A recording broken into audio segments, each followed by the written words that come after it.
You're listening to the Everything Jewish 10 Minutes at a Time podcast, where you'll learn about every Jewish topic imaginable in about 10 minutes.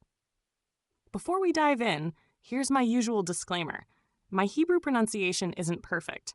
In fact, because my voice is an artificial intelligence voice, sometimes when I try to say a Hebrew word, it sounds like Siri and Alexa teamed up to create a new language. So if you hear me say something that makes you think, that can't be right, just know the intention was good.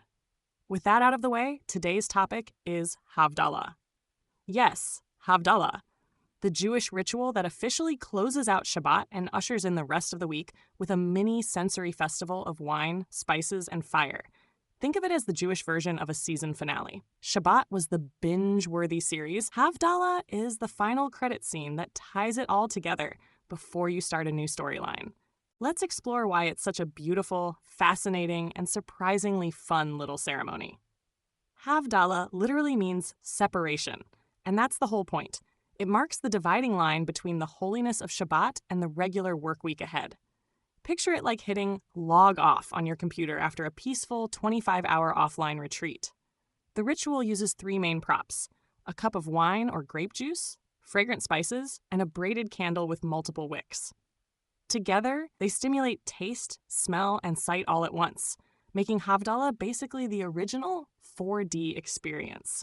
Some Jewish families perform it at home around the dining table, while synagogues often have communal Havdalah services with singing that feels like a campfire jam session. The beauty of Havdalah is that it takes the peaceful Shabbat vibes and gives you just enough spiritual caffeine to carry those good feelings into the week. It's short, sweet, and filled with symbolism, kind of like the espresso shot of Jewish rituals. Let's break down the props, starting with the wine. In Judaism, wine is basically the official beverage of celebrations. From weddings to holidays to Shabbat dinners, it always shows up. For Havdalah, the wine represents joy and abundance. It's poured into a cup, usually filled all the way to the top until it spills a little over the edge. That overflowing effect isn't sloppy table manners, it's intentional.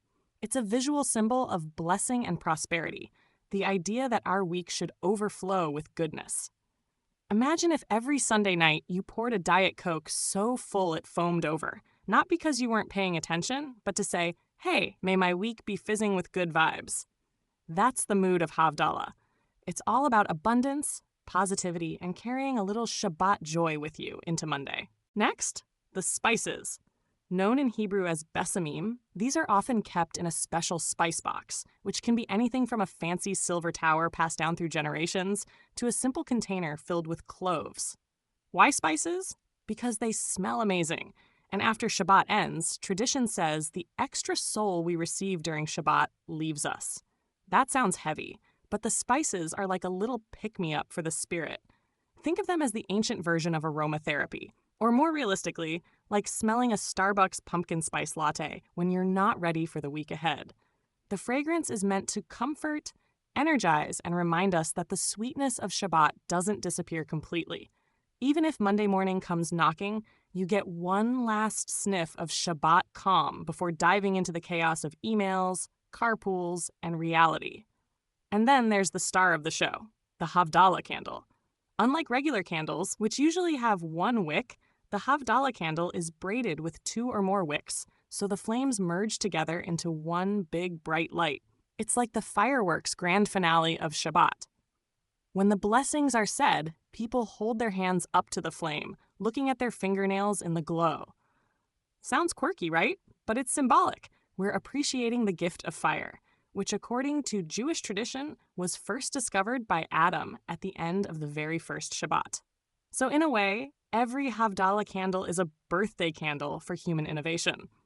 The fire represents the start of the work week, when humans get back to using their creativity and skills. Plus, admit it, playing with shadows and candlelight is just plain fun, and kids especially love this part. The blessings themselves are short but packed with meaning. Over the wine, we thank God for creating the fruit of the vine. Over the spices, we thank God for creating varieties of fragrance.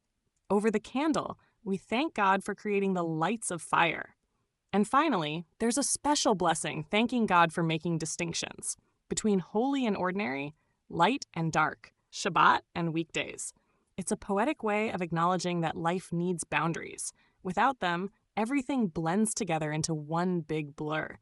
Imagine Netflix with no categories, horror mixed with rom-com, mixed with nature documentary. You'd never know what you were watching. Havdalah reminds us that it's good to separate, to appreciate contrasts, and to be mindful about transitions. It's about leaving Shabbat with intention, rather than just stumbling into Monday. Culturally, Havdalah has inspired beautiful traditions. In some Sephardic communities, the ceremony can include extra singing and melodies that sound like they belong on a Mediterranean beach at sunset. In Ashkenazi households, kids often get the job of holding the spice box or candle, making it a hands-on, family-friendly ritual. In modern Jewish summer camps, Havdalah has become a weekly highlight, with everyone holding hands in a circle. Man, singing songs that can get stuck in your head for days. If you've ever been part of one of those camp Havdalahs, you know the vibe. It's part ritual, part concert, part group therapy. It's both spiritual and social, reminding us that Judaism is not just about individual practice, but about community. Havdalah is basically the after party where everyone joins in to keep the good energy alive. Of course, because this is Judaism, there are different customs. Some people add extra verses or blessings, while others keep it minimal. Some families use super elaborate spice boxes shaped like lions, castles, or even miniature Torah scrolls, while others grab a little cinnamon from the pantry and call it a day. Some sing every verse with full harmonies. Others say the blessings quickly and move on to cleaning up the dinner table.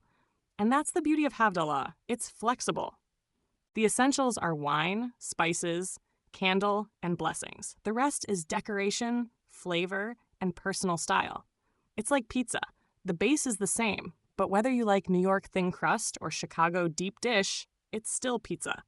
Havdalah's the same. It's still a sweet goodbye to Shabbat, however you spin it. What I love most about Havdalah is that it's the rare Jewish ritual that feels designed to help with the Sunday scaries. You know that moment when the weekend ends and the weight of the coming week hits you? Havdalah steps in with a ritualized reset button. The wine says, remember joy. The spices say, take a deep breath, you've got this. The candle says, shine some light into your week. And the blessings say, boundaries are healthy. Instead of dreading Monday, Havdalah gives you a chance to start fresh. It's a reminder that Judaism isn't just about holidays or big life events. It's about finding small, weekly ways to inject mindfulness and meaning into everyday life. It's like meditation, but with snacks and fire. So next time you're around a Havdalah, take it in. Smell the spices, watch the candlelight, sip the wine, and let the words sink in.